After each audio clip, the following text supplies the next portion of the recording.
Portuguese ভাষায় দিয়া দে লিবারদাদ বা স্বাধীনতা দিবস উদযাপনে শুক্রবার পর্তুগালের রাস্তায় রাস্তায় জনতার ঢল। 1974 সালের 25 এপ্রিল সাধারণ নাগরিকদের সমর্থনে রক্তপাতহীন এক সামরিক অভ্যুত্থানের মাধ্যমে 41 বছরের স্বৈরশাসনের অবসান ঘটিয়ে বহুদলীয় গণতন্ত্র প্রতিষ্ঠা পায় পর্তুগালে। সেই থেকেই নানা আয়োজনে প্রতিবছর দিনটি পালন করে আসছে পর্তুগিজরা। নানা স্লোগান আর সঙ্গীতে বিপ্লবের বীরদের স্মরণ করেন তারা।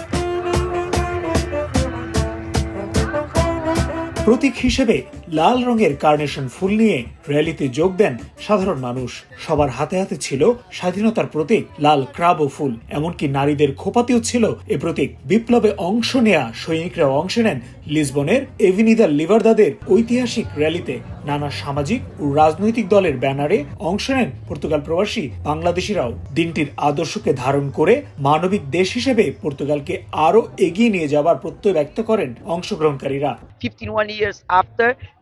51 বছর পরেও আজকের এই দিনটি আমাদের স্মরণ করিয়ে দেয় যে স্বাধীনতার জন্য আমাদের লড়াই করতে হয়েছে, গণতন্ত্র ও উন্নয়নের জন্য আমাদের সংগ্রাম করতে হয়েছে। সবার জন্য শিক্ষা, চিকিৎসা ও বাক স্বাধীনতা সহ আজকের সব মৌলিক অধিকারের নিশ্চিতের যাত্রা শুরু হয়েছিল 1974 সালের 25 এপ্রিল বিজয়ের মধ্য দিয়ে।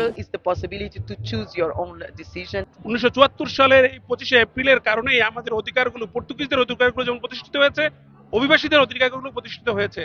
তো সেক্ষেত্রে আমরাও যুক্ত হয়েছি পর্তুগিজদের এই অনন্য দিনটিতে উদযাপন করার জন্য। রাজধানী লিসবন ছাড়াও দেশটির ছোট বড় সব শহরেই যথাযথ মর্যাদায় উদযাপিত হয়েছে দিবসটি।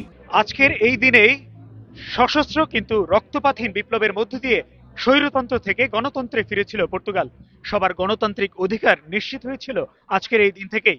সামনের দিনগুলোতেও পর্তুগালের এই গণতান্ত্রিক ও মানবিক ধারা অব্যাহত থাকবে, এমনটাই আশা আজকের এই র্যালিতে অংশ নেওয়া প্রত্যেক পর্তুগিজের।